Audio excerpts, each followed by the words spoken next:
ẹ̀yin ọmọ Ọlọ́run níbi gbogbo àkórí iṣẹ́ ìránṣẹ́ eléyìí tí ẹ fẹ́ gbọ́ yìí ni mo pè ní ìgbàgbọ́ àwọn bàbá wa, the faith of our fathers. Ìgbàgbọ́ àwọn bàbá wa ò bẹ̀rù láti yan àwọn ọmọ wọn sí láyọ̀ bàtàgbọ̀rù ìgbàgbọ́ wọn. Ìgbàgbọ́ mímọ́ ti bàbá àjọ ló tọ́ sí ọ̀dọ́gbìn.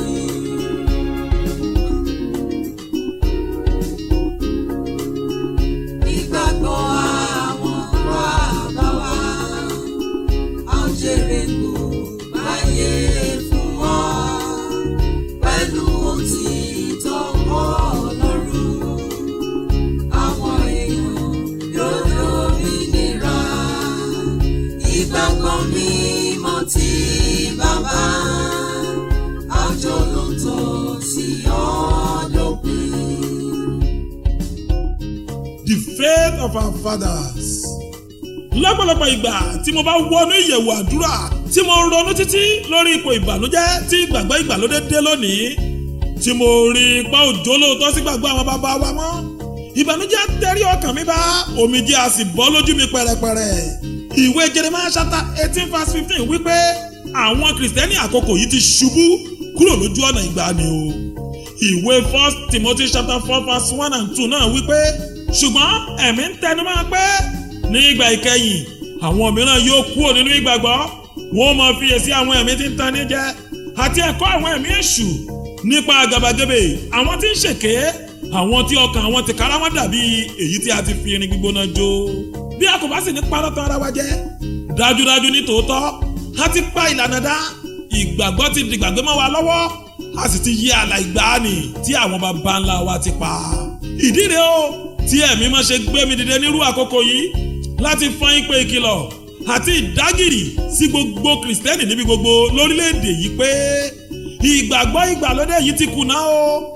Ẹ padà sínú ìgbàgbọ́ ìgbàanì, ojúlówó ìgbàgbọ́ òtítọ́ tí Jésù Olúwa fi lé àwọn àpọ́sítélì lọ́wọ́ táwọn baba ńlá wa sì jogún bá lọ́wọ́ wọn. Ẹ̀yin àwògbà tí ìjọ kọ́kọ́ bẹ̀rẹ̀ nínú ìwé ìṣe àwọn àpọ́sítélì, nínú ohun gbogbo lọ́nà gbogbo làwọn ọmọlẹ́yìn Kristi fi yàtọ̀ gédéǹgbé sáwọn ayé tó kù o.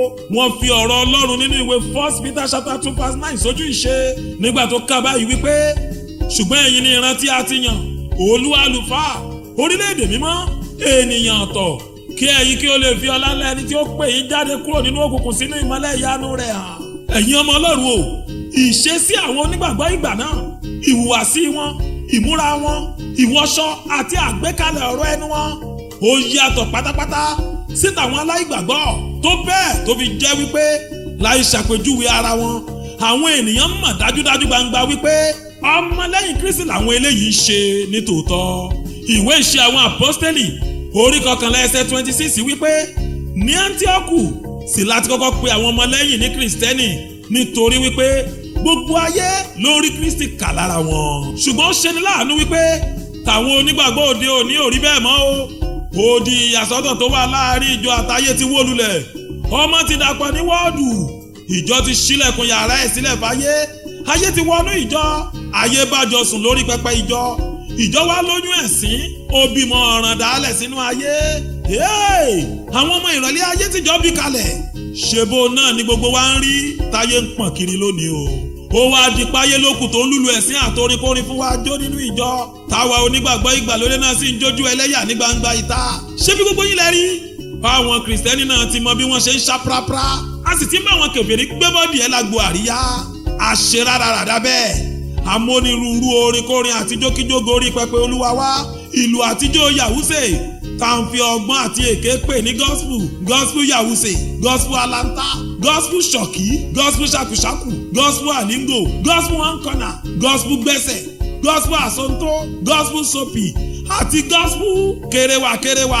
Ó bani nínú jẹ́ láti discover wípé gbogbo àwọn ijókíjó àtàwọn orin ẹ̀mí èṣù wọ̀nyí làwọn bọ́nẹ̀gìn àsìkò yìí ti mọ̀ ọ́ jójà àwọn kèfèrí gan lọ́wọ́. Gbogbo àṣàkáṣà táwọn ayé ń dá nìjà ń tẹ́wọ́ gbà tí a sì ń gbégorí pẹpẹ Olúwa. gbogbo ọ̀rọ̀ tó yẹ kó pè fún ìrònú tó yẹ kó pa wá lẹ́kún la fi ń ṣàwàdà tá a fi ń ṣẹ̀rínrín nínú ilé Olúwa. Ìfẹ́kúfẹ́ àti ìbárí ayé ti ṣe kẹ̀rẹ̀kẹ̀rẹ̀ bẹ́ẹ̀ ó ti fọ́ wa lójú inú, ó ra wá níyì ọkàn, ó sọ wá sínú òkùnkùn bírímù lọ́sàn gangan, a ò sì mọ́wọ́ ọ̀tún ìyìn rere yàtọ̀ sí tòsì mọ́ o. Ìjọ onígbàgbọ́, ìgbà wo la tó fẹ́ sùn ká ronú ibi tá a ti bẹ̀rẹ̀, ibi tá a bá dé, ká tún wá bira wa léèrè wípé ibo gan là ń bá gbàgbọ́ lọ o. Nínú àwòfín àti àròjinlẹ̀ tí mo ṣe lórí ìjọ àkókò yìí, mo discover wípé ẹ̀kọ́ ọ̀rọ̀ Ọlọ́run tó bọ́ sọnù láàrin wa ó bà nǹkan jẹ́ nínú ìjọ tí kìí ṣe díẹ̀. Ìwé Ìṣe àwọn Àpọ́stélì chapter 2 verse 41 and 42 wípé àbámtísí àwọn tó fi ayọ̀ gba ọ̀rọ̀ Ọlọ́run, gbogbo wọn sì ń dúró ṣinṣin nínú ẹ̀kọ́ àwọn àpọ́stélì. Àwọn baba ńlá wa nínú ìgbàgbọ́ òfin ọ̀rọ̀ discipleship àti ẹ̀kọ́ ọ̀rọ̀ Ọlọ́run ṣeré nígbà ọjọ́ ayé wọn. Àwọn ẹ̀kọ́ iyebíye nípa ìrírí àti ìdánilójú ìgbàlà, ìrònúpìwàdà, restitution, justification, sanctification, church discipline, brokenness, ìwópalẹ̀, ìjọ̀wọ́ ara ẹni àti ìfara ẹni jì pátápátá gẹ́gẹ́ bí ẹbọ ààyè mímọ́ fún Ọlọ́run. Àwọn ẹ̀kọ́ ìjèrè ọkàn, ẹ̀kọ́ nípa àwọn ìṣẹ̀lẹ̀ òpin ayé, ìgbàsókè àyànfẹ́, ìlépa fún ìjọba ọ̀run rere àti bí a ṣe lè dènà lílọ sí ọ̀run àpáàdì. Gbogbo irú àwọn ẹ̀kọ́ iyebíye báyìí ló sọ àwọn onígbàgbọ́ ìgbàanì di akọni lójú ìjà o, tí wọ́n ṣe dúró ṣinṣin lórí òtítọ́ títí dọjọ́ ikú. Ṣùgbọ́n ó ṣe ní láàánú wípé ọ̀pọ̀lọpọ̀ àwọn ojúlówó ẹ̀kọ́ ọ̀rọ̀ Ọlọ́run wọ̀nyí ló ti bọ́ sọnù tán nínú ọ̀pọ̀lọpọ̀ àwọn ìjọ wa lónìí. Àwọn adarí ìjọgán òsì tí ẹ̀ ṣòpò kẹ́kọ̀ọ́ ọ̀rọ̀ Ọlọ́run mọ́ nítorí pójú àwọn ọmọ ìjọgán ti ń korò sẹ́kọ̀ọ́ tó yè kooro. Àfi motivational talk, health talk, sex talk àtàwọn success seminars tí ò ràn spiritual life wa lọ́wọ́ lọ́nà kankan. Lẹ́yìn náà àdẹ̀túnbíjọ́, ìlú, orin àtijọ́, ìjó àjò bara jẹ́ nínú ilé Olúwa. Ẹ̀yin ẹni ẹ̀mí ṣe ń bá mi ká lọ. Bí ẹ bá farabalẹ̀ ka Bíbélì dáadáa tí ẹ sì tún study church history, ẹ ó rí dájú kedere gbangba wípé irú àdàmọ̀dì ìgbàgbọ́ tá à ń ṣe lóde òní ó yàtọ̀ gédéǹgbé o sí ìgbàgbọ́ àwọn baba ńlá wa. Ẹ̀sìn lásán láì ní Kristi, ìgbóná ọkàn láì nígbàlà ọkàn, ìgbàlà láì sí ìrònúpìwàdà láì yíwà padà, prosperity láì ní purity, ìwà mímọ́ tí ò ní restitution nínú, ṣíṣàfihàn àwọn ẹ̀bùn ẹ̀mí láì so èso ẹ̀mí kankan, charisma láì ní character, ìtara òdì láì ní ìmọ̀. Èyí tó mú kí ọ̀pọ̀lọpọ̀ máa lu gbogbo ìgbàlà káàkiri ìgboro lónìí láì rí gbàlà. Olórí ìbànújẹ́ ibẹ̀ ni wípé ọ̀pọ̀lọpọ̀ àwọn tí kò tí ì fi ìgbà kankan di ọmọ Ọlọ́run láti ń sọ di ìránṣẹ́ Ọlọ́run lórí pẹpẹ lónìí. Àwọn tó ní jẹ́ new call àtàwọn tó jẹ́ wípé miss call ni wọ́n sì rí, pẹ̀lú àwọn tó kàn ṣẹ̀ṣẹ̀ rí fúláṣì lásán. Gbogbo wọn ló ti ń gbé kọ́là sọ́rùn kiri ìgboro. Wọn aláwọn náà kúkú ti gbà pé bí wọ́n bá sì ti lọ sílé ẹ̀kọ́ Bíbélì ọdún kan péré ni wọ́n á bá gbàṣọ gẹ̀rẹ̀yẹ̀ sọ́rùn. Wọn aláwọn náà ti di apọ́stù nìyẹn o. Nígbà tó kúkú sì ti jẹ́ wípé ọ̀pọ̀lọpọ̀ àwọn ibi tá ń pè ní sẹ́mínárì náà kúkú fi bẹ́ẹ̀ yàtọ̀ sí sẹ́mẹ́ntìrì mọ́. Àṣírí ohun tó sì fà á nìyẹn o. Tọ́pọ̀lọpọ̀ òkú ènìyàn fi ń sọ̀pọ̀lọpọ̀ òkú ọ̀rọ̀ lábẹ́ ọ̀pọ̀lọpọ̀ òkú ànáyìntì lórí ọ̀pọ̀lọpọ̀ òkú pẹpẹ níwájú ọ̀pọ̀lọpọ̀ òkú ènìyàn tó ti dòkú nígbà tí wọ́n sì ń rò lọ́pọ̀lọpọ̀ ìgbà páwọn sì wà láàyè lọ́pọ̀lọpọ̀. Nínú ìwé John chapter 6 verse 63, Jésù Olúwa wípé ẹ̀mí ní sọ nídìí ààyè, ara kò ní èrè kan. Ọ̀rọ̀ wọn ni tí mo sọ fún yín, ẹ̀mí ni ìyè sì ni. Ṣebí ọ̀rọ̀ ìyè tó yẹ kó sọ wá dá láàyè náà láti gbé sọnù yẹn. Èyí tó wá mú kí ọ̀pọ̀lọpọ̀ ibi tá ń pè ní sanctuary ó dàbí mọ́ṣúárì, níbi táwọn charismatic undertaker ti ń dọ́gbọ́n ẹ̀ ń bá mu àwọn Pentecostal dead body tó ń pera wọn ní born again káàkiri ìgboro lónìí. Òórùn búburú tó ń fojoojúmọ́ taara òkú wọn rùn jáde sí ní gbogbo ìròyìn adójútini tá ń gbọ́ káàkiri nípa èyí tí ìyìn rere àti orúkọ Kristi fi ń di ohun ìsọ̀rọ̀ òdì sí láàrin àwọn kèfèrí níbi gbogbo. Ìfẹ́ àìṣẹ̀tàn náà ti bọ́ sọnù nínú ìgbàgbọ́ ìgbàlódé, bẹ́ẹ̀ sì ni òṣìṣẹ́ kan mọ́ láàrin àwọn ọmọlẹ́yìn Kristi o.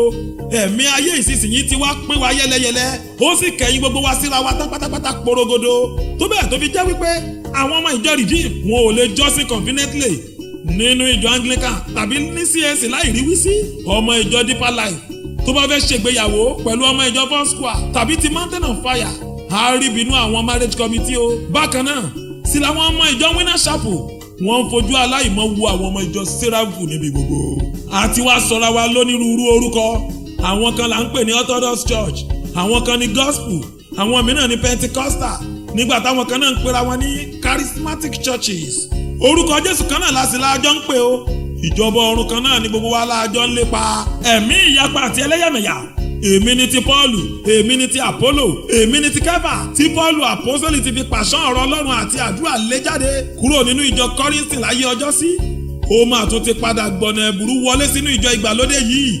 gbogbo ẹ̀ ti wá lọ́jú pọ̀ mọ́ra wọn. ó dojúrú pátápátá porogodo bí ẹsẹ̀ àwọn tá a gbọ́dọ̀ dárúkọ. bíjọba aṣòdì sí Kristi kan bá fẹ́ ṣòfin tó lòdì sí àgbékalẹ̀ ìjọ Ọlọ́run lórílẹ̀‐èdè yìí, Kristẹni tàbí pásítọ̀ kan náà ni wọ́n á bẹ̀ lọ́wọ́ ẹ̀ pé kó ṣabẹnu gan yẹn. òun ni wọ́n á sì tì síwájú pé kó lọ ṣàbàyà gbàǹgbà. ṣebí wọn kúkú ti mọ̀ pé ọmọ iná náà là ń rán síná. irú àwọn agbẹ̀yìn bẹ́bọ jẹ́, aláfẹnujẹ́, onígbàgbé lásán, àkọ́bí Júdásì bẹ́yẹn wọ́n sì wà káàkiri nínú ìjọ wa gbogbo. wọ́n ń bẹ nínú ẹgbẹ́ PFN àti CAN tí gbogbo wa jọ ń káwọ́ sókè kálẹ́lúyà níwájú pẹpẹ. bá a bá sọ̀rọ̀ kan, irú wọn ni oníjẹ́kẹ́nu wọn ó kò. àwọn ṣekúṣẹyẹ Kristẹni alágàbàgebè bí wọ́n ṣe ń bomi òkè rútòdò láàrin ẹgbẹ́ àjùmọ̀ṣe onígbàgbọ́, bẹ́ẹ̀ sì ni wọ́n tún padà lọ ń jábọ̀ gbogbo ohun tó ń ṣẹlẹ̀ láàrin wa fún àwọn ọ̀tá ìrere. nítorí wípé aṣojú òkùnkùn ni wọ́n láàrin àwọn ọmọ ìmọ́lẹ̀. àìsísí discipline láàrin wa mọ́ òkùnkùn jẹ́ káwọn adarí wa náà mọ ohun tó kàn láti ṣe. oníkálukú ṣá ń ṣe ohun tó burú lójú ara wọn ni bí ìgbà tí kò sọ́ba kankan ní Ísírẹ́lì. ẹ̀yin àwọn tó ń ṣẹlẹ̀ nínú ọ̀pọ̀lọpọ̀ àwọn ìjọ wa lónìí, kò sí church discipline nínú ìjọ kankan mọ́. bí ṣọ́ọ̀ṣì kan bá ń wàásù ojúlówó ẹ̀kọ́ ọ̀rọ̀ Ọlọ́run tí wọ́n sì dúró ṣinṣin lórí ìwà mímọ́, àwọn ṣọ́ọ̀ṣì míì á sì bẹ̀rẹ̀ sí ní wàásù lòdì sírú ìjọ bẹ́ẹ̀. wọ́n nírú ìgbàgbọ́ mọ́ṣúmọ́tò wo làwọn eléyìí bẹ̀rẹ̀ sí ní pariwo kiri gan. wọ́n kàn fa àwọn ọmọ ọlọ́mọ sínú ìdè lásán ni. Jésù òbúrú tó bẹ́ẹ̀ yẹn náà. àní pásítọ̀ kan suspend choir master nínú ìjọ oníyìnrere kan nítorí pé ó ṣàgbèrè. nígbà tí General Overseer Pentecostal Church míì gbọ́ sọ̀rọ̀ yẹn, ó sì dọ́gbọ́dọ́gbọ́n. ó pe choir master tó wà under suspension yẹn pé kó wá di assistant GO nínú ministry táwọn ẹ̀ṣẹ̀ ń dálẹ̀. ẹ gbọ́, ṣerú ọ̀gá akọrin bẹ́yẹn lè ronúpìwàdà mọ́ láéláé. àwọn pásítọ̀ náà ni wọ́n bá tiwọn jẹ́ o. bí pásítọ̀ kan bá ń discipline ọmọ ìjọ ẹ̀ tó ṣàṣemáṣe, pásítọ̀ mi àdọ́gbọ́n farú ọmọ ìjọ bẹ́ẹ̀ má bẹ́ẹ̀. ìdìmọ̀lù ọ̀tẹ̀ á sì bẹ̀rẹ̀ ní pẹrẹwu. àwọn ọ̀dọ́mọbìnrin kan ń ṣe ìwọ́de láìpẹ́ yìí. wọ́n ní káwọn aláṣẹ àjọ àgùnbánirọ̀ NYSC kí wọ́n yàǹda fáwọn obìnrin Kristẹni láti lè máa wọ skẹ́ẹ̀tì lásìkò ìsìnrú ìlú. àwọn ẹlẹ́sìn ìbílẹ̀ ò sọ̀rọ̀ o, àwọn mùsùlùmí náà ò sì dún pẹ́kẹ́. àwọn tí wọ́n ń pera wọn ní Reverend Doctor, àwọn kan lè ṣùgbẹ́wọ̀ nínú wọn láti máa sọ̀rọ̀ takò wọ́n. àwọn wòlíì aṣàdúrà ṣẹbọ tó ń forúkọ Pentecostal Church ṣe bójúbójú, àwọn yẹn pọ̀ jáǹtirẹrẹ nígboro. kò sẹ́ni tó wàásù lòdì sí iṣẹ́ dúdú ọwọ́ wọn. ìkan nínú wọn ló ń fi miracle swimming pool ṣe rẹ́ǹtì o fáwọn agbàwòsàn ní 50,000 naira. ìkan náà ń polówó pátá àti bèrèsì ẹ̀ṣẹ̀ ìyanu lówó pọ́ọ́kú fáwọn obìnrin tó ń wọkọ̀ emergency. àwọn chọ́ọ̀chì kan náà ń ta tíkẹ́ẹ̀tì olówó iyebíye fáwọn tó bá fẹ́ rí wòlíì fún kánsẹ́lì. àwọn wòlíì ya wèrè sígboro, wọ́n fi báyìí ni Olúwa wí lórí irọ́ ṣe gbájú ẹ̀ káàkiri. wọ́n lu àwọn èèyàn ní jìbìtì níbi gbogbo. pálapàla ìlú àpàlà ńlápàlà wọnú pápá ìyìnrere, ẹnìkankan ò sì sọ̀rọ̀. wọ́n á ní Bíbélì náà ló ní kóníkálùkù kọjú mọ́ṣẹ́ ránṣẹ́ ẹ̀ nítorí pé a kò gbọdọ̀ dé ẹnikẹ́ni lẹ́jọ́. ṣùgbọ́n tẹ́nìkan bá dìde tó ń pariwo lòdì sí ìwà ìbàjẹ́ àti ìríra tí wọ́n ń forúkọ Olúwa ṣe lórí pẹpẹ, gbogbo àwọn ìránṣẹ́ Ọlọ́run á dìde láti dojú ogun kọ irú ẹni bẹ́ẹ̀. wọ́n á ní kónítọ̀ ń ṣọ́rẹ́ ẹni o kó má bàa forí kóná ìbínú àwọn, nítorí pé kò lẹ́tọ̀ọ́ láti máa sọ̀rọ̀ sáwọn ẹni àmì òróró Ọlọ́run. àwọn ìránṣẹ́ Ọlọ́run ti daṣẹ̀ mọ́lu ẹran bá ń tiwọn, gbogbo tí wọ́n bá ti ṣe àṣegbé ni. tó o dá ń gbà náà lẹ́ńbẹ̀ ń o, ẹ̀yin ẹni àmì òróró Olúwa, ẹ̀yin ará orí òkè téńté, a kí yín o ẹ̀yin bàbá wa. gbogbo bẹ́ẹ̀ kúkú ṣe ń fẹ́ ni àmì òróró Ọlọ́run paná òtítọ́, tẹ́ ẹ tú wa jẹ tán, tẹ́ ẹ tún tú wa tà, tẹ́ ẹ ní kò sẹ́ni tí ó mú yín, gbogbo ẹ̀ lónídàájọ́ òdodo ń rí o. ṣùgbọ́n báwo bá tiẹ̀ lé mú yín torí ẹ lówó ẹ léèyàn, ẹ sì tún lágbára jù wá lọ, mo ṣáà fẹ́ kẹ́ ẹ mọ̀ wípé lọ́jọ́ ọjọ́ kan ikú ó padà mú yín mọ́kànnà náà ni. àbẹ́ẹ̀rí báwọn adarí ìjọ fúnra wọn ṣe ń ṣílẹ̀kùn ṣọ́ọ̀ṣì sílẹ̀ fáwọn ẹ̀mí òkùnkùn tó nírúurú ìwà ìbàjẹ́ gbogbo sì ń gorí pẹpẹ Olúwa wá. àní mo gbọ́ nípa ìyàwó òlì kan tó ń organize olóṣó night fáwọn obìnrin. àwọn obìnrin tó ń ṣiṣẹ́ aṣẹ́wó jẹun nínú ṣọ́ọ̀ṣì ni o. pásítọ̀ tó ń káwọn ọmọ yahoo lọ sórí òkè àdúrà kí wọ́n lè mọ rí tajé ṣe. wòlíì tó ń intercede tó ń fàdúrà jagun fáwọn amúrọ̀bà kó wọ ọlọ́pàá mọ́ bá tẹ̀ wọ́n. gbogbo ẹ̀ lórí àdéhùn ni o. ẹ mọ̀ orú nǹkan bẹ́ẹ̀ yẹn, owó lọ́wọ́, àdúrà lórí òkè.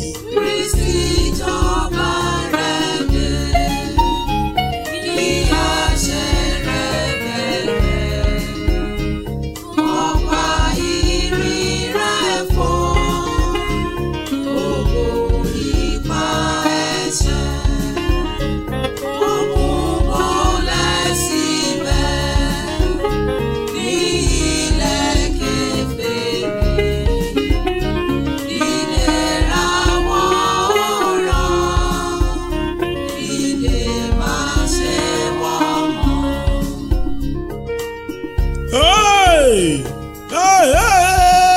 ẹ̀yin ọmọ ọlọ́run o, ẹ má máa ṣàṣùpọ̀ iye, ẹ̀yin àyànfẹ́ jí lójú oorun o. ohun tí bàbá ń dà mọ́ wa lọ́wọ́lọ́ yóò máa dà tí jésù olúwa bá padà dé. ṣerú ayédèrú ìgbàgbọ́ tó fẹ́ bá lọ́wọ́ wa rèé. ṣé ìjọ tí jésù kristi torí ẹ̀ jìyà onírúurú ẹ̀gbin, ìwọ̀sí àti ikú oró lórí gógótà làwa ń sọ dílé ìṣòwò káràkátà báyìí.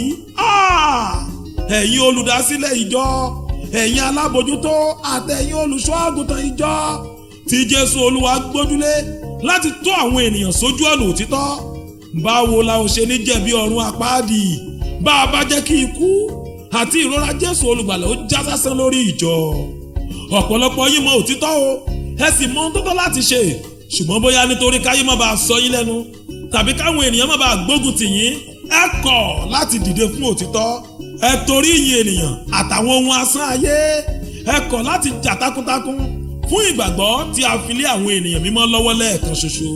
bí jésù olúwa mi bá farada ikú oró àti ẹ̀sín ẹlẹ́yà lórí àgbélébú táwọn àpọ́sítélì ìgbàanì àtàwọn baba ńlá wa bá fi ẹ̀jẹ̀ wọn ṣèdìdí ẹ̀rí wọn fún kristi, ta ni èmi o láti máa sá fún inúnibíni àti ìpọ́njú nítorí òtítọ́ ìyìn rere. ọkàn mi gbiná nínú mi o nígbà tí mo rántí irú ikú oró, ikú ẹ̀sín àti ikú ẹlẹ́yà táwọn onígbàgbọ́ ìgbàanì farada kí ìwọ àti èmi lè rí ìgbàlà náà táwa ń fọwọ́ yẹpẹrẹ mú lónìí bá a ṣe ń ṣe yìí. Stephen ni ajẹ́rìí ikú àkọ́kọ́, ẹni táwọn Júù sọ lókùúta pa lẹ́yìn odi Jerusalem. lẹ́yìn rẹ̀ ní Hẹ́rọ́dù fi idà bẹ́ orí Jákọ́bù arákùnrin Jòhánù ọmọ Sébédè. wọ́n mú Fílípì níbi tó ti ń fi ìtara wàásù ọ̀rọ̀ Ọlọ́run, wọ́n fi kùmọ̀ lù lálùbọ́lẹ̀, wọ́n jù sínú túbú kí wọ́n tó wá kàn mọ́ àgbélébùú. inú ìrora ńlá ni Fílípì kú sí o.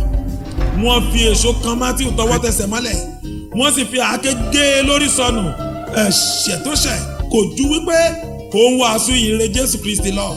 nígbà tí wọ́n mú James àbúrò Jésù níbi tó ti ń wàásù ọ̀rọ̀ Ọlọ́run náà, sledgehammer ni wọ́n fi fọ́ ọ ní orí, ọpọlọ rẹ̀ fọ́n ká síta yánnayànna.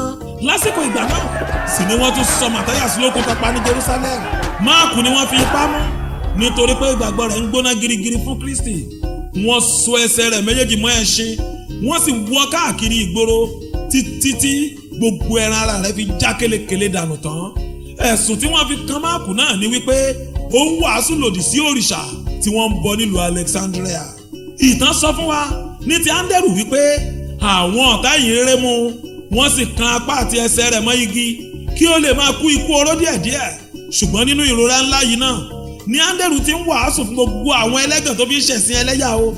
odidi ọjọ́ 3 gbáko ní Áńdérù fi wà lórí igi tó ń jẹ̀rora títí tó fi jòrókù tán. wọ́n sọ fún wa nípa bí Bartholomew ṣe wàásù ìyìnrere káàkiri ọ̀pọ̀lọpọ̀ àwọn orílẹ̀-èdè tó sì translate ìwé ìyìnrere Matthew sí èdè India. èyí ló bí àwọn aṣòdì sí Kristi nínú tí wọ́n fi mú un. wọ́n lù ú lálùbọ́lẹ̀ kí wọ́n tó wá kan òun náà má àgbélébùú. ṣé ẹ rántí Júdà náà, ẹni tó kọ ìwé Júdà nínú Bíbélì? wọ́n kan òun náà má àgbélébùú ni. ẹ̀yìn ìgbà náà ni Emperor Nero pàṣẹ láti arrest Paul àti Pétérù nítorí pé wọ́n ti fi ìwàásù ìyìnrere Jésù Kristi Olúwa kún gbogbo ayé. ó sì fi wọ́n sínú túbú alájàálẹ̀ nínú òkùnkùn bírímù fún odindi oṣù 9 pẹ̀lú ìdálóró àti ìpọ́njú ńlá. ǹjẹ́ ẹ jẹ́ mọ̀ wípé láàrin oṣù 3 yẹn bí ìdálóró àti ìpọ́njú náà ṣe lágbára tó sì pọ̀ tó nínú túbú alájà ilẹ̀, kí wọ́n tó fi idà bẹ́ Pọ́ọ̀lù lórí ó rí i dájú wípé ó ti wàásù ìgbàlà fún àwọn 47 soldiers tí wọ́n yàn tí láti máa pọ́n lójú, gbogbo wọn sì fi ayé wọn fún Jésù Olúwa. Lẹ́yìn ìgbà yẹn ni wọ́n mú Pétérù jáde láti inú túbú, wọ́n sì kàn án mọ́ àgbélébú.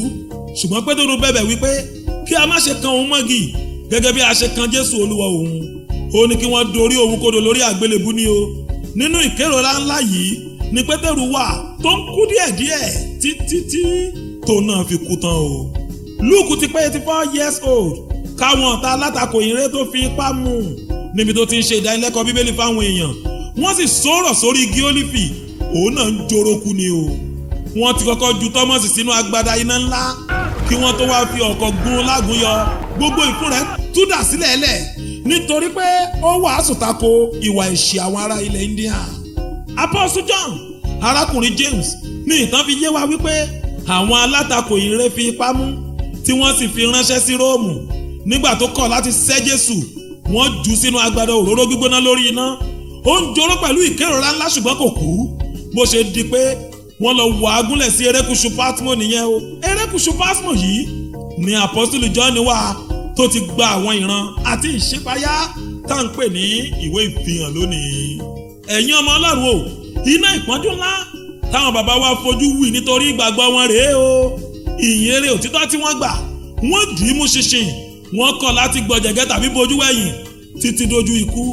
Kí wá ló ṣẹlẹ̀ sáwa tí ò tí ì ṣẹlẹ̀ sáwọn rí?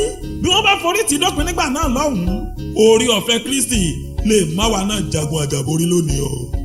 Ẹ̀yin ọmọ Ọlọ́run ṣe ń fọkàn bá mi ká lọ.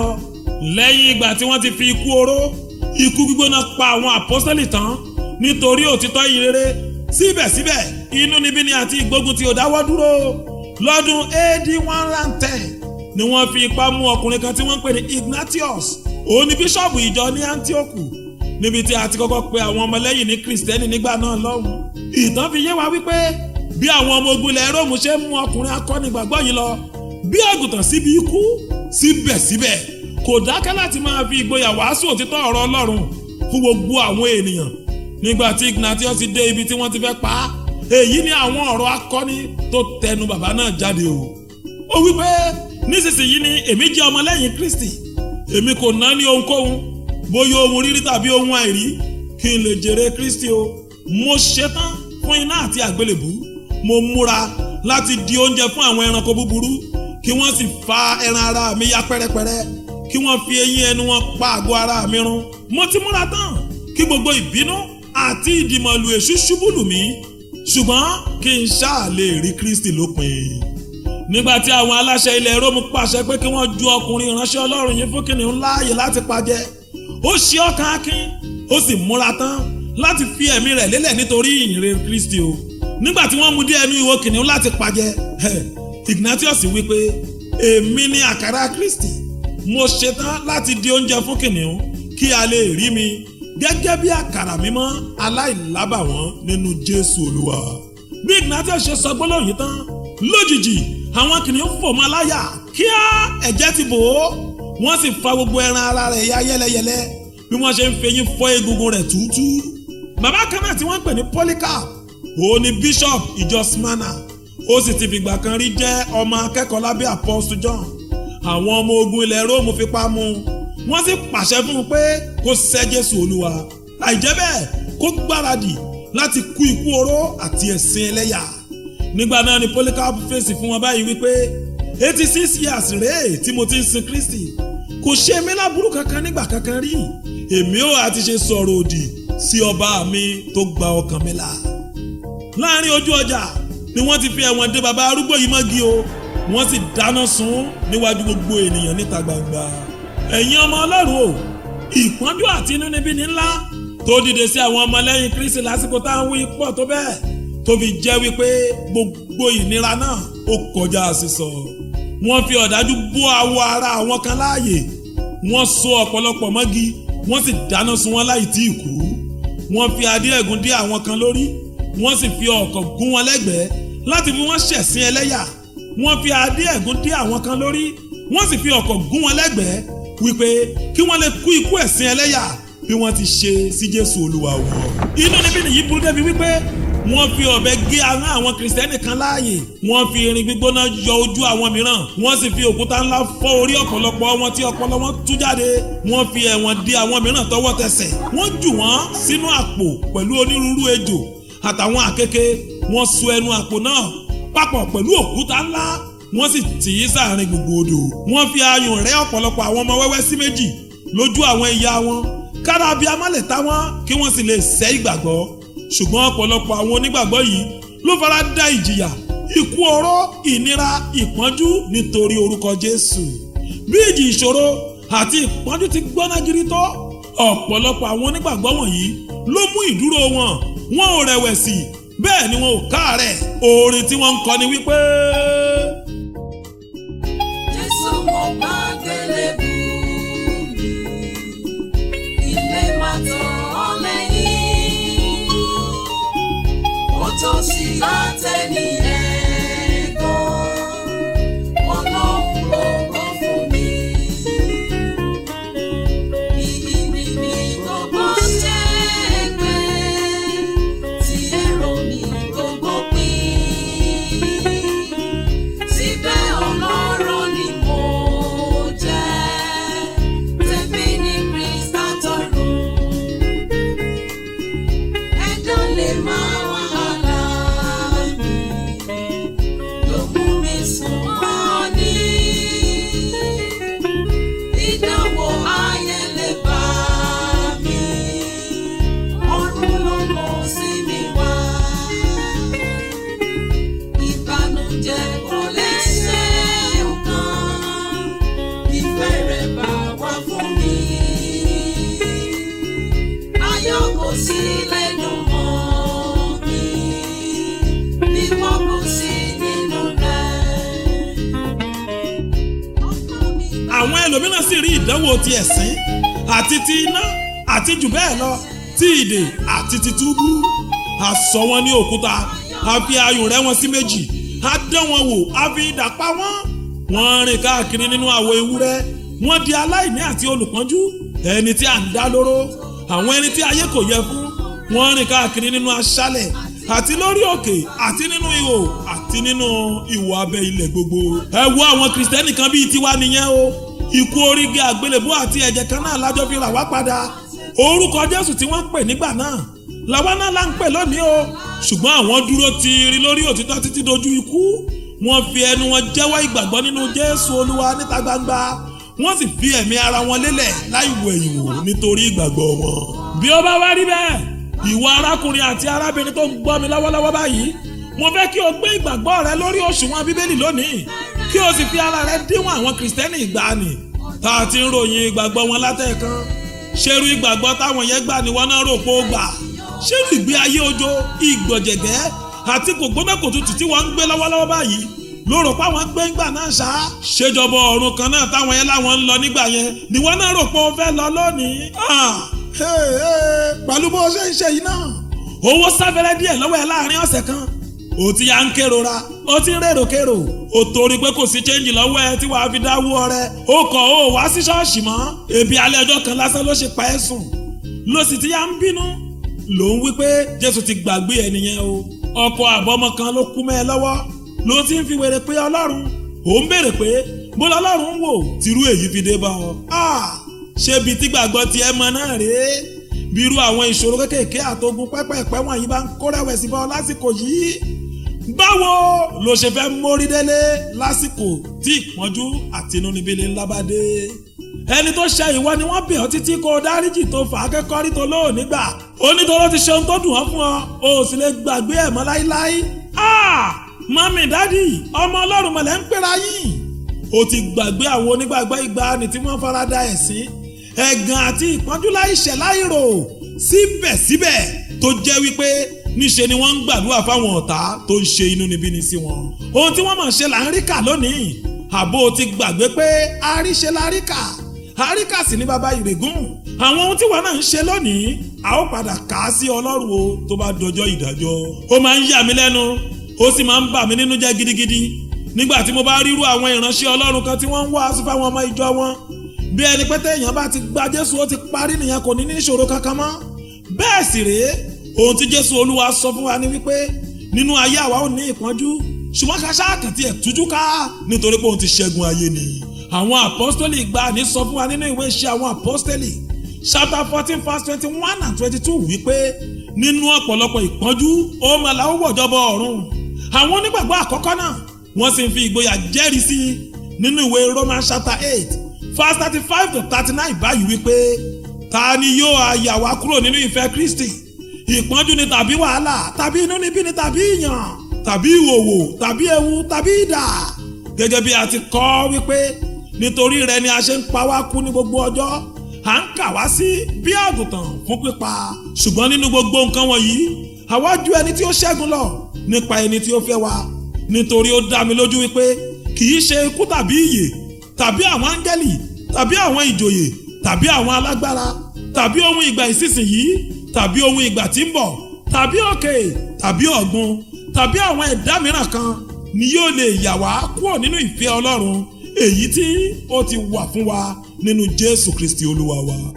ìdí sì rèé o tẹ́mi ṣe ń pariwo tantan wípé ìgbàgbọ́ alákàrà fútẹ́fútẹ́ wọn yìí ò lè gbé wa débi kankan o.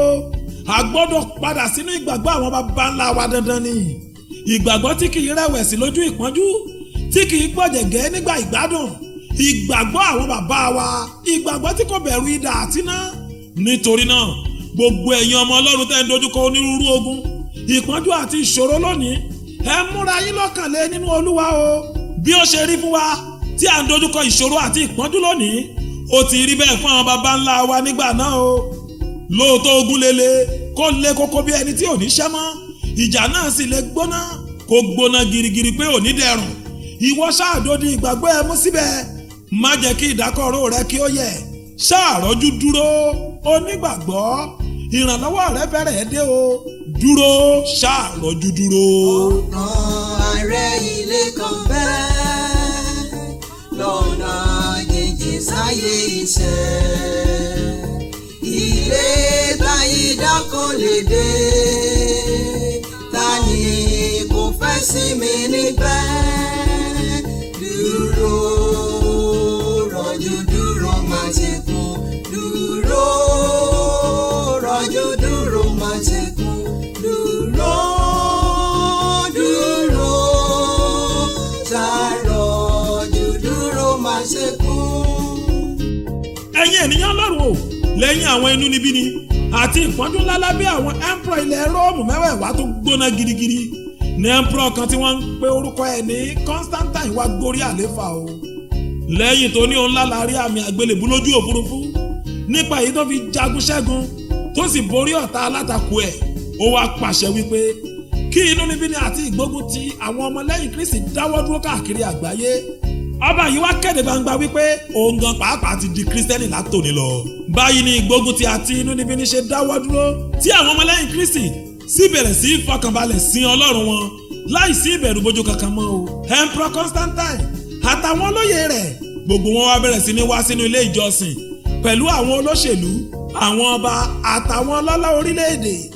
olórí ìbànújẹ́ ibẹ̀ wá ní wípé ọ̀pọ̀lọpọ̀ àwọn olóyè olóṣèlú àtàwọn ọlọ́lá àwọn ọ̀tọ̀kùlú ìlú tó ń darapọ̀ mọ́ ìjọ wọ̀nyí ní kì í ṣe ojúlówó Kristẹni o nítorí wípé wọn kò tí ì kọ ìfẹ́kùfẹ́ ayé àti ìbọ̀rìṣà wọn sílẹ̀. bí ó ṣe wá di wípé oníkálukú wọn gbé àwọn ère òrìṣà àṣà ìbọ̀rìṣà àtàwọn onírúurú ọdún òrìṣà wọnú ṣọ́ọ̀ṣì nìyẹn o. ìdàpọ̀ ìbọ̀rìṣà ilẹ̀ Róòmù pẹ̀lú ìjọ ìgbà náà òun ló wá di ohun tí wọ́n ń pè ní ìjọ kátólíìkì ti Róòmù o Roman Catholic Church nígbà náà. ọ̀pọ̀lọpọ̀ àwọn adarí ìjọ tó sì yẹ kó dìde lòdì sáwọn ìwà eré àti ìríra wọ̀nyí ló ti gbàdòdò jẹ́ lọ́wọ́ àwọn olóṣèlú ilẹ̀ Róòmù tí wọn kò sì lè sọ òdodo mọ́. ìgbà tí ewé tiwọn náà sì ti pẹ́ lára ọṣẹ ló bá kúkú dọṣẹ. bó ṣe di wípé káwọn bíṣọ́ọ̀bù àtàwọn àlùfáà ìjọ náà máa ṣe onírúurú ètò ìbọ̀rìṣà nínú àdúrà nìyẹn o.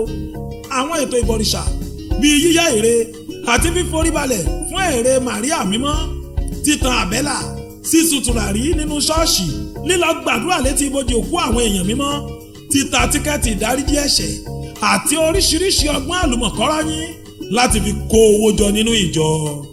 àwọn àṣà ìbọ̀rìṣà àti onírúurú ẹ̀kọ́ èké wọ̀nyí ó ń tẹ̀síwájú nínú ìjọ Ọlọ́run fún ọ̀pọ̀lọpọ̀ ọdún tó bẹ́ẹ̀ tí ìjọ Ọlọ́run fi wọnú òkùnkùn bírímù èyí tí wọ́n ń pè ní dark age of the church ní ìgbà náà. Láàárín àwọn àkókò yìí ni Ọlọ́run bá tún bẹ̀rẹ̀ sí ní gbé àwọn akọni kan dìde láti jà takuntakun fún òtítọ́ ìyìn rere o. Àwọn baba ńlá ìgbàgbọ́ bíi John Wycliffe, John Hus, Girolamo Savonarola, Martin Luther, Ulrich Zwingli, John Calvin, John Knox, Menno Simon, Jacobus Arminius, William Tyndale àtàwọn mìíràn bẹ́ẹ̀.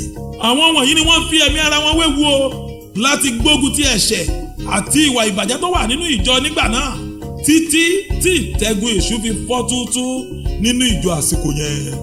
Àwọn akọni mìíràn tí ẹ̀mí mọ́ tún lò láti ṣe ìtànkálẹ̀ òtítọ́ ìyìn rere káàkiri àgbáyé ni Roger Williams, Richard Baxter, George Fox, John Bunyan, Jonathan Edwards, John Wesley, George Whitefield, David Brainerd, William Carey, Adoniram Judson, Charles Jivini, George Muller àti àwọn akọni ìgbàgbọ́ mìíràn bẹ́ẹ̀. Àwọn akọni tó mú ìyìn rere wá sí ilẹ̀ Áfíríkà náà farada onírúurú ìpọ́njú àti ìṣòro púpọ̀ o. Ọ̀pọ̀lọpọ̀ wọn ni aya kú mọ́ lórí tí wọ́n sì tún fi ọwọ́ ara wọn gbọ́mọ sí nítorí ìwàásù ìyìn rere nílẹ̀ adúláwọ̀. Ní nǹkan bíi 16th century làwọn missionary kan láti orílẹ̀-èdè Portugal ti kọ́kọ́ gbìyànjú láti mú ìyìn rere wá sí Nàìjíríà o. Àwọn àlùfáà ìjọ kátólíkì yìí wọ́n dé sílùú Benin nípínlẹ̀ Bẹ́ndẹ̀ láyé ìgbà náà. Ṣùgbọ́n ó ṣe ni láàánú pé wọ́n bá ìjákulẹ̀ ńlá pàdé wọn kò sì rí iṣẹ́ ìjèrè ọkàn kankan ṣe lọ́jọ́ náà lọ́hùn o. Ṣùgbọ́n nígbà tó wá di nǹkan bí ọdún 1837 làwọn ọmọ orílẹ̀-èdè Nàìjíríà kan tí wọ́n ti gbòmìnira kúrò lóko ẹrú àwọn òyìnbó amúnisìn kóra wọn jọ pọ̀ sílùú Freetown lórílẹ̀-èdè Sierra Leone. Wọ́n sì bẹ̀rẹ̀ sí ní gbèrò láti padà wá sórílẹ̀-èdè Nàìjíríà ilẹ̀ abínibí wọn. Nípasẹ̀ akitiyan àwọn wọ̀nyí sì ni Reverend Thomas Bach Freeman ti Methodist Mission ṣe dé sílùú Badagry ní 24th September 1842. Òyìnbó yìí ni missionary àkọ́kọ́ o tó kọ́kọ́ mú ìyìn rere wọ Nàìjíríà. Ó gbéra láti Badagry ó di ìlú Abẹ́òkúta níbi tí ọba Ṣódẹkẹ́ àti àwọn olóyè Ẹ̀gbá tó kù ti fi tayọ̀tayọ̀ gbà á tọwọ́ tẹsẹ̀ lọ́jọ́ 11 oṣù kejìlá ọdún 1842 yìí kan náà. Lẹ́yìn yẹn làwọn ìjọ CMS náà wọ́n rán Reverend Henry Townsend wá ọmọ 26 years ní missionary yìí o. Nígbà tó dé sílùú Badagry ní December 1842 ó sì ṣe iṣẹ́ ìránṣẹ́ fún 33 years nílùú Abẹ́òkúta kó tó di wípé ó sùn nínú Olúwa. Reverend Hope Waddell láti United Presbyterian Church of Scotland òun náà mú ìrere sí ìlú Calabar ní April 1846. Àwọn American Baptist Church àwọn ló ṣe kẹrin láti mú ìrere wá sí Nàìjíríà o nígbà tí wọ́n rán Reverend Thomas Bowell dé sílùú Nàìjíríà lọ́dún 1850. Òyìnbó yìí gba Badagry wọlé ó sì lọ tẹ̀dó sílùú Ògbómọ̀ṣọ́ fún ọ̀pọ̀lọpọ̀ ọdún láti nǹkan bíi 1860 sí 1868 ní Reverend Father Shana tìjọ Catholic òun náà ó lọ sí ilẹ̀ Yíbò ó sì gba gbogbo ilẹ̀ ibẹ̀ fún ìrere Jésù Olúwa. Mary Slessor náà dé sílùú Calabar lọ́dún 1876 fún 28 years. Lákọni obìnrin missionary yìí fi wà nínú igbó aginjù Calabar o. Ó dá nìkan bá àwọn iwin jà ó ṣẹ́gun àwọn àlùjọ̀nú àtòrìṣà tó pa àwọn ìbejì jẹ ó sì gba àwọn ènìyàn láti inú òkùnkùn sínú ìmọ́lẹ̀ ìyìnrere ti Kristi kó tó di wípé ó rèlú ògo lọ́dún 1915. Lẹ́yìn ìgbà yẹn làwọn Kwa Igbo Mission Day àwọn Seventh-day Adventist Church náà wọ Nàìjíríà lọ́dún 1920. Ọdún yẹn náà sì ni Colonel Sauter àtìyàwó ẹ̀ mú ṣọ́ọ̀ṣì Salvation Army wọlé sórílẹ̀-èdè wa o. Mo sì fẹ́ kó di mímọ̀ fún gbogbo ènìyàn wípé báwọn missionary òyìnbó aláwọ̀ funfun yìí ṣe ń ṣiṣẹ́ takuntakun láti tan ìmọ́lẹ̀ ìyìnrere káàkiri orílẹ̀-èdè Nàìjíríà. Bẹ́ẹ̀ náà làwọn ọmọ bíbí orílẹ̀-èdè yìí ò gbẹ́yìn nígbà náà o. Ògúnnágbòǹgbò kan ní Samuel Ajayi Crowther láti inú ìjọ CMS. Bàbá yìí ni Anglican Bishop àkọ́kọ́ lórílẹ̀-èdè Áfíríkà. Ó dojúkọ onírúurú ìpọ́njú ìṣòro àti inúnibíni tó kọjá àfẹnusọ nítorí òtítọ́ ìyìnrere ó sì jagun àjàyè ó ṣàṣeyọrí gidigidi. Bishop Ajayi Crowther òun sì lẹ́ni àkọ́kọ́ tó kọ́ translate English Bible àti dictionary sédè Yorùbá o. Bàbá Moses Ládẹjọ́ Stone lọ́mọ Nàìjíríà àkọ́kọ́ tó kọ́ gboyè àlùfáà nínú ìjọ Baptist. Àwọn inúnibíni àti ìṣòro tí bàbá yìí bá pàdé látọ̀dọ̀ àwọn European missionaries ló mú kí wọ́n yapa o láti lọ dá African Church sílẹ̀ bí ó tilẹ̀ jẹ́ wípé wọ́n padà reconcile pẹ̀lú ìjọ Baptist ní àsìkò ìgbà náà. Bàbá J.K. Coker ni president àkọ́kọ́ fún African Church Incorporated ní Nàìjíríà. Àwọn àgbààgbà akọni ìgbàgbọ́ wọ̀nyí ni Ọlọ́run lò láti jà fitafita tí ìmọ́lẹ̀ yìí rẹ̀ fi tàn kálẹ̀ káàkiri Nàìjíríà. Ọ̀pọ̀lọpọ̀ wọn ló pàdánù aya, ọmọ àti dúkìá iyebíye tí wọ́n sì fojú winá onírúurú ogun àti ìpọ́njú nítorí ìtànkálẹ̀ ìrere. Ṣùgbọ́n nítorí wípé àwọn òyìnbó aláwọ̀ funfun bí wọ́n ṣe gbìyànjú láti tan ìmọ́lẹ̀ ìrere lórílẹ̀‐èdè yìí tó ìwọ̀nba péréte ní òye tí wọ́n ní nípa àwọn ìṣe, àṣà àtàwọn ìṣòro tó ń dojúkọ wá nílẹ̀ adúláwọ̀.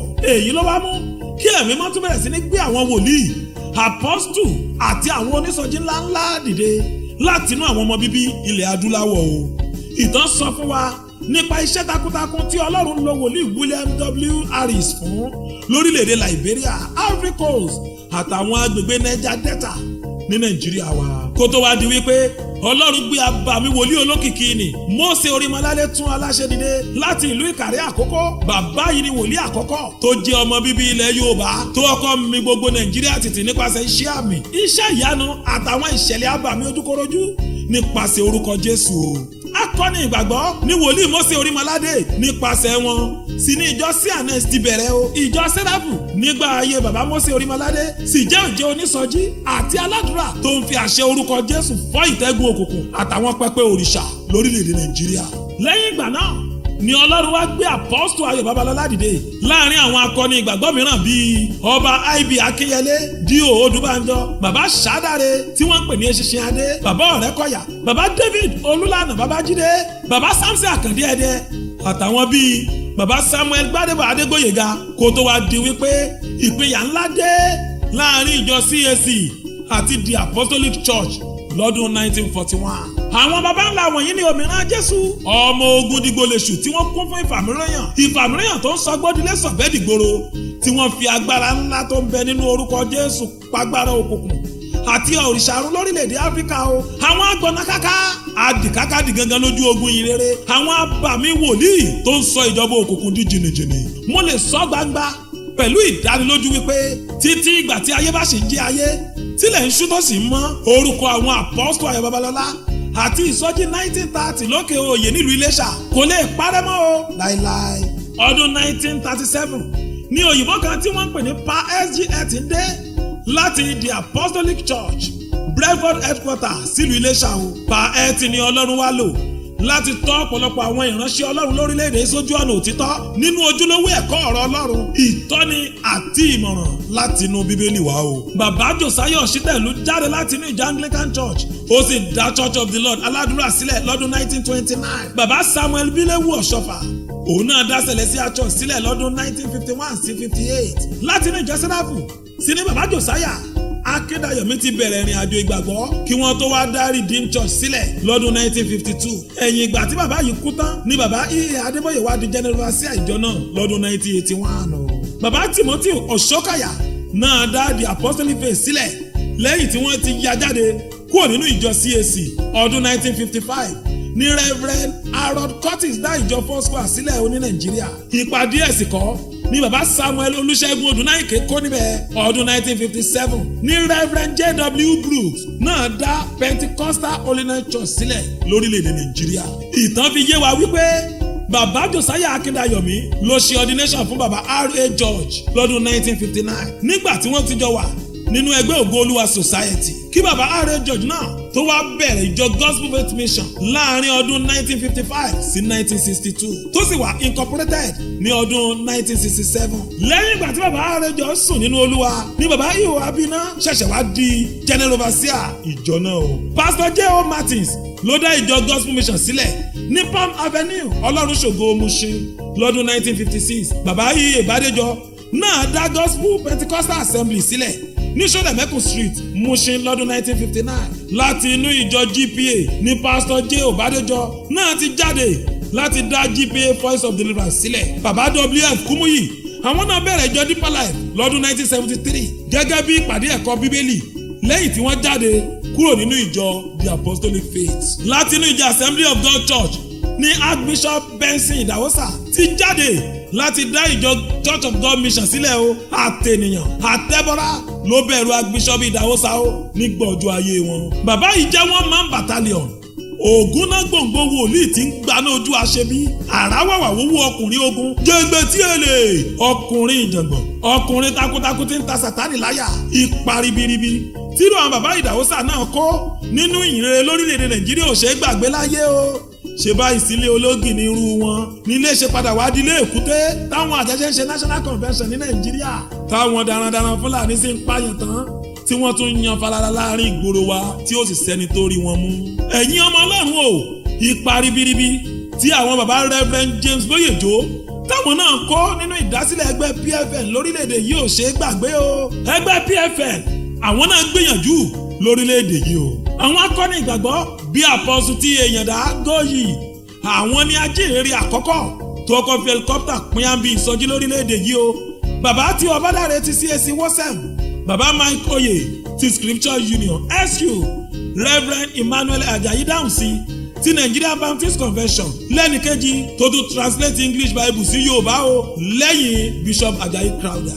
àwọn akọni ìgbàgbọ́ mi tí Ọlọ́run tún ti lò tó sì tún lò lórílẹ̀‐èdè yìí àwọn bíi bàbá Francis Cardinal Arinsi Most Reverend Peter Jasper Akínọlá Most Reverend Joseph Abiodun Adetiloye Prelate Emeritus Sunday Mbang Prelate Sunday Olatunji Makinde Archbishop Nicholas Okow Archbishop L.S. Ayọ̀ládìgbòlù Reverend Samuel Titilola Ọládélé Àkàndé Baba Reverend Maupai Bishop David Oyedepo Bishop Mike Okonko Baba Yorise Jafo Joseph Cardinal Nayekan Baba Matthew Ashimolowo Baba Gbili Akànní Baba Ẹ̀sùn Ọlánrewájú Kra Baba Akínbọ̀dé Sàdélà Wòlíì Jíò Fákẹ́yẹ Baba Samuel Adéfilá Abídòyè TCNS Church Movement Ayọ̀ni o Dr. Sunday Adélájà Pastor Chris Ọ̀yákìlómẹ̀ Baba Túndé Bákàrè Baba J. Ajéègbé Dr. G.K. Olúkọ̀yà ti Mountain of Fire Reverend George Adégboyè Baba Moses Aránsíọlá Baba Francis Wálé Òkè Prophet Ezekiel Ọládèjì Baba Ṣùpọ̀ Ayọ̀kúnlé Baba S.K. Abíára àwọn wòlíì olórin iyere bíi Màmá Bọ́lá Ààrẹ Baba Ṣọlá Rótìmí Baba Níyì Adédòkun Reverend Fẹ́mi Adédèjì Baba Òjó Adé gbogbo wọn ló ṣiṣẹ́ takuntakun nínú orin ìyìnrere o. àwọn akọni ìgbàgbọ́ tó tún ti fi dírámà ṣiṣẹ́ ìjèrè ọkàn ńláńlá àwọn bíi bàbá Bámilóyè bàbá Ṣítù Ọlọ́run Nímílò Àjàó the producer of Ọlọ́pàá Òkùnkùn bàbá Mike Ṣọlá Agboola bàbá Kóredé Ààrẹ bàbá Káyọ̀dé Oyèbọ̀dé Ojú Olúwa àtọ̀pọ̀lọpọ̀ àwọn akọni mìíràn bẹ́ẹ̀ táyé ò gbà wá láti dárúkọ wọn tán níbí. àwọn míì nínú wọn fi ìgboyà mú ìmọ́lẹ̀ ìyìnrere wọnú òkùnkùn biribiri ní ilẹ̀ kèfèrí. wọ́n yí odidi ìlú àti ẹ̀yà padà sí Jésù Olúwa nípa agbára ẹ̀mí mímọ́. wọ́n sọ igbó oró di pápá ìsọjí. wọ́n sọ ojúbọ òrìṣà di power house àdúrà. wọ́n sì gba ọ̀pọ̀lọpọ̀ ilẹ̀ ọba fún ìyìnrere. ọ̀pọ̀lọpọ̀ àwọn akọni wọ̀nyí ló yí òfin orílẹ̀-èdè tó lòdì sí ìyìnrere padà. wọ́n sì lé ogun àjèjì sẹ́yìn. wọ́n ṣàfihàn títóbi orúkọ Jésù nípasẹ̀ iṣẹ́ àmì àti iṣẹ́ ìyanu ojúkorojú. èyí tó mú kí ọ̀pọ̀lọpọ̀ ọ̀kẹ́ àìmọye babaláwo abọ̀rìṣà àtàwọn ẹlẹ́gbẹ́ ìmùlẹ̀ ó fòrìṣà sílẹ̀ tí wọ́n sì ń gba Jésù gẹ́gẹ́ bí olúwa wọn. nípasẹ̀ orúkọ Jésù kẹ̀yìn náà àwọn kan kéde ìwà mímọ́ àti ìjọba ọ̀run. àwọn mìíràn ń wàásù ìtúsílẹ̀ àti ìwòsàn. àwọn kan náà sì ń kọ́ni nípa ìbùkún owó ìlera àti àṣeyọrí. gbogbo wọn náà ló ṣiṣẹ́ ìjèrè ọkàn àti ìdàgbàsókè ara Kristi o. àtàwọn tó ti sùn nínú Olúwa àtàwọn tó ṣì wà láàyè. gbogbo àwọn bàbá ìgbàgbọ́ wọ̀nyí ló ti kó ipa rere tiwọn o. wọ́n wá ṣe eré wọn ṣe eré ẹnu tiwa ò gbà o láti máa ṣèdájọ́ ẹnikẹ́ni nínú wọn. ṣùgbọ́n àti tààtàrọ́bá àtàwọn ìṣẹ̀lẹ̀ tó ń ṣẹlẹ̀ lọ́wọ́lọ́wọ́ táwa ń fojú ara wa rí. ibi tọ́rọ̀ ìgbàgbọ́ dé dúró nínú ìjọ àsìkò yìí òun náà ni gbogbo wa ń fojú ara wa rí yìí o. ìwé Fílípì orí kìíní verse 15 to 18 kà báyìí wípé ní tòótọ́ àwọn ẹlòmíràn tilẹ̀ ń fi ìjà àti ìlara wàásù Kristi àwọn ẹlòmíràn sì ń fi inú rere ṣe é. ǹjẹ́ kí ni bí kò ṣe pé níbi gbogbo ìbáà ṣe ní ti àgálámọ̀sà tàbí níbi òtítọ́ àṣà ń wàásù Jésù. olórí ìjọ tọ̀run náà sì ń ké tata wípé kíyèsí èmi ń bọ̀ kánkán èrè mi sì ń bẹ pẹ̀lú mi láti san fún olúkúlùkù gẹ́gẹ́ bí iṣẹ́ wọn. Ra Jésù dé láti fẹ́rẹ̀ fún wa yálà lọ́sàn tàbálẹ̀ yóò àbá wa ká má fọ́tọ̀ sọ́nà ká tún pa wá sí máa jó. alẹ́ wí pé a ṣetán ara fúnlẹ̀ wá dìgbà lókè. Wọ́n á tẹ̀ mí sọ́nà sọ́nà sọ́nà Olúwayọ̀dé. Ẹ wo àríṣẹ́ àríkà sì ní bàbá ìrègùn o. Àwọn bàbá ìgbàgbọ́ yìí ti ṣe ìwọ̀nba tipa wọn ká, wọ́n sì tún ti ṣe ìwọ̀n tí wọ́n lè ṣe. Alágẹmọ ti bímọ ẹ̀ kalẹ̀ o. Àwa kékèké tó ń bọ̀ lẹ́yìn wọn ní ká má ṣàfihàn nítorí wípé àwa ní ìran tí òpin ayé dé bá o. Ẹ̀yin náà wò ó, ọ̀pọ̀lọpọ̀ àwọn bàbá wa nínú ìgbàgbọ́ ló ti sùn. Àwọn péréte tí ó sì ti sùn nínú wọn, ara wọn ti ń dára àgbà lọ. Àwọn iṣẹ́ akọni ńláńlá táwọn sì ti fìgbà ọ̀dọ́ wọn ṣe làwọn sì ń ròyìn ẹ̀ títí dòní yìí o. Nígbà tọ́pọ̀lọpọ̀ àwa ìránṣẹ́ Ọlọ́run àsìkò yìí sì ń rápálá lójú kan náà tá ò tí ì rí kankan ṣe. To the best of my knowledge, and I stand to be corrected, mi ò tí ì rò wípé ìsọjí gidi kankan tún ti ṣẹlẹ̀ lórílẹ̀‐èdè Nàìjíríà yìí bí ìtọ́dún 1930 àti wípé iná ojúlówó ìgbàgbọ́ tòótọ́ kò sì tí ì padà jò lórílẹ̀‐èdè yìí lẹ́yìn tí gba àwọn SU láwọn nǹkan bíi 1960 sí early 80s. Mi ò sọ pé àkíń ṣèpàdé ńláńlá ọlọ́pọ̀ èrò àtàwọn anniversary káàkiri o. Nàìjíríà ní ṣọ́ọ̀ṣì tó tóbi jù ní gbogbo àgbáyé wà. Ìpàdé àdúrà tẹ́lẹ̀ pọ̀ jù ń bẹ ní gbogbo àgbáyé. Nàìjíríà náà ló wà. Àwa lórílẹ̀‐èdè tí ṣọ́ọ̀ṣì pọ̀ jù sí. Gbogbo ìgbà là ń lọ sí Holy Ghost night láì rí ẹ̀mí mímọ́ gbà. Bá a ṣe ń ṣe deliverance tó, àwọn ẹ̀mí èṣù òye yọ wá lẹ́nu o. A kàn kún fún ẹ̀sìn lásán. Ìgbé ayé ẹnikẹ́ni ò sì yí padà lórílẹ̀‐èdè yìí. Ẹ̀yin ọmọ Ọlọ́run o, kedere lẹ́yìn bàbá wa lè rántí pé lásìkò ìgbà ayé àwọn SU, iná ìsọjí ìwà mímọ́, ìsọjí bíbélì kíkà ojoojúmọ́, ìsọjí ìjèrè ọkàn, ìsọjí ẹ̀kọ́ bíbélì tó yè kooro, ìgbé ayé ìyára ẹni sọ́tọ̀, ìwópalẹ̀, ìfẹ́ àìṣẹ̀tàn, ó ń jò lálá nínú ayé àwọn onígbàgbọ́ ìgbà náà nítorí ìgbé ayé àwọn SU tó mọ́ gaara tó sì yàtọ̀ gédéǹgbé síta àwọn ayé ìgbà náà tó kù. Ògo Ọlọ́run farahàn níbi gbogbo bí ẹ bá dé àwọn institution gbogbo ní Nàìjíríà nígbà náà. Àwọn kámpọ́ọ̀sì wa kún fún àwọn brethren tó ń ṣàfihàn agbára ẹ̀mí mímọ́ ní tòótọ́. Kò wá sẹ́ni tó rí admission sí àyà institution nígbà náà o tí ò ní fara kóná ìsọjí. Ṣùgbọ́n ó ṣe ni láàánú pé nǹkan ti dojú kejì lónìí. Iná ìsọjí ìgbà náà ti kú pátápátá, ó ti ń fẹ́ rúbojú. Ká tiẹ̀ má ti sọ tàwọn kámpọ́ọ̀sì lọ́nà. Ẹ̀yin ẹdẹ́nu ọ̀pọ̀lọpọ̀ àwọn ṣọ́ọ̀ṣì oníhìnrere lónìí. Ẹ ra àwọn ọmọ mi jí o àtàwọn àǹtí born again bí wọ́n ṣe ń ṣe àyà sílẹ̀ gèlètè nínú harmless blast péńpé tí ò bódodo wọ́n á sì ṣèdí bọ́ńbọ́ńbọ́ sínú mọ́ńbé skirt tí ò bó tán pẹ̀lú irun lórí yọ̀yọ̀yọ̀ tí wọn ò fi kankan bò. Àwọn náà sì ló ń lead wa nínú praise worship lórí pẹpẹ o. Àwọn Christian brothers náà ń fárí apá kan dápá kan sí tàbí kí wọ́n dá aṣọ sáàrin orí bí ogbe orí àkùkọ. Wọ́n á wá gbé ṣòkòtò sí bẹ́bẹ̀rẹ̀ ìdí bíi tàwọn ará òdì kejì. Irú wọn sì ló ń interpret fún Daddy G o. Àwọn ni instrumentalist wa o. Àwọn ló sì ń darí orí ìyìn fún wa lórí pẹpẹ. Àbẹ́yìn gò kíyèsí irú àwọn ìmísí burúkú tó máa ń jáde nínú ìlú orin àtijọ́ táwọn yóò ti wá láwọn fi ń gbólúwaga nínú àkókò yìí ni. Àlọ́ pẹ́ kémi tó rẹ́ni sọ fún mi pé ọ̀pọ̀lọpọ̀ àwọn olórin ìrere àsìkò yìí náà àṣẹ wọn ti ń fa gọ́ọ̀mù, wọ́n mu kòńké, wọ́n mu codeine, wọ́n mu colorado àti tramadol. Wọ́n kọ́kọ́ ti mùmúkùmù fàfàkùkù àságbárí tán. Bí wọ́n bá wá bẹ̀rẹ̀ orin yìí wọ́n á máa ranjú wọn pẹ̀lú ijókíjó wọ́nranwọ̀nran bí ẹni tó ti fẹ́ ya wèrè. Bí wọ́n bá sì ti kọ́ ní lùlù tán fẹ́ lù tán tí ìwàásù ọ̀rọ̀ Ọlọ́run bá ti bẹ̀rẹ̀, ẹ̀yin ẹ padà wo bí ayé àwọn akọrin oníkálukú wọn á ti pòórá mọ́nú òkùnkùn òru. Ìwọ̀nba àwọn péréte tó bá sì ṣẹ́kù sáyé àwọn akọrin gbogbo wọn á ti sùn lọ fọnfọn lórí ìdúró. Ẹ̀yin ìránṣẹ́ Ọlọ́run o, ṣerú àwọn leaders of tomorrow táwa fẹ́ fẹ̀yìn lẹ̀ fún rèé. Àwọn Christian youth tó prefer láti jòkó síbi tí wọ́n ti ń wòran bọ́ọ̀lù fún wákàtí 3-4 ju pé kí wọ́n wá fún Bible study lọ. Àwọn ọmọ G.O. ọmọ Dickness tó ń wo blue film nínú ṣọ́ọ̀ṣì àti kò tí pásítọ̀ ń wàásù ọ̀rọ̀ Ọlọ́run lọ́wọ́. Àwọn Christian youth tó ń bára wọn sùn lẹ́gbẹ̀ẹ́ ògiri ṣọ́ọ̀ṣì níbi praise night. Ṣerú àwọn wọ̀nyẹn làwa fẹ́ fàjọlé lọ́wọ́ táwa bá lọ tán. Bí ẹ bá kíyèsí ẹ ó rí pé àwọn ọ̀dọ́ tó ń gba ìpè sínú iṣẹ́ ìránṣẹ́ lásìkò yìí ò ṣe tán mọ́ láti farabalẹ̀ kẹ́kọ̀ọ́ tàbí gba training lábẹ́ adarí kankan mọ́. Bẹ́ẹ̀ sì ni wọn ò rẹ́dì láti fúrúgbìn kí wọ́n tó bẹ̀rẹ̀ sí ní kórè. Wọ́n láwọn ò lè gbà kọ́gà kankan máa fà wọ́n rúgbó ń ta wọn o torí àwọn olè wa máa sin orí olórí o àti wípé Olúwa tiẹ̀ ti sọ fáwọn pé iṣẹ́ ìránṣẹ́ àwọn ò sí lọ́ndẹ̀ ẹnikẹ́ni o àfi káwọn náà yá tètè lọ dá ṣọ́ọ̀ṣì tàwọn sílẹ̀ ní kíákíá ni. Ọ̀pọ̀lọpọ̀ wọn ò tí ì tó gélètè wọ́n sì ti ń mífìn. wọ́n ṣàfẹ́ tètè sáré fi wọ́n wọ́ra gúgí ọ̀la kí wọ́n yára lọ fi kánjú lábẹ́ ẹ̀ gbóná. wọ́n á ní káwọn ó yára tètè ṣe wéréwéré dé wéré ilé káwọn ó ṣe wàràwàrà dé wàrájà kán gbọ̀nà ìlà lọ sí làlà kí wọ́n sì yára gbọ̀nà àbújá yọ sábújá. ṣe bó lọ́pọ̀lọpọ̀ wọn ṣé ń tara ṣàṣà bọ́ sínú onírúurú ìkẹ́kọ̀ọ́ ìparun.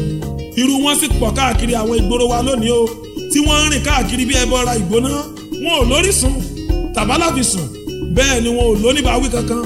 àwọn abẹ́rẹ́ tí ò lókun dì í bí wọ́n bá ti jàjà lọ sílé ẹ̀kọ́ bíbélì ọdún kan tí wọ́n jáde wọ́n á gbàṣọ wọ̀gẹ̀rẹ̀ yẹ̀ sọ́rùn wọ́n á láwọn náà ti di apọ́stù nìyẹn o.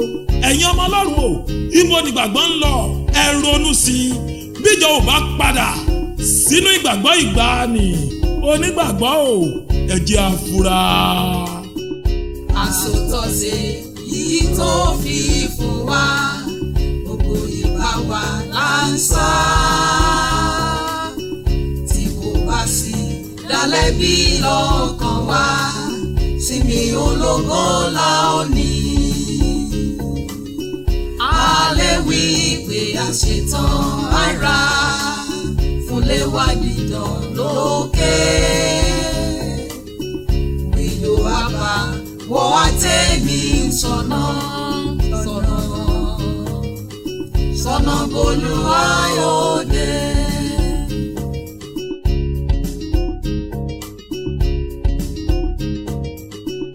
òkun làwọn tí Kristi tó ń sọ̀nà wọn ò pinnu ògo rẹ̀. bí lárọ̀tà bí ọ̀gànjọ́ òru ló wá bá wa bẹ́ sọ̀nà.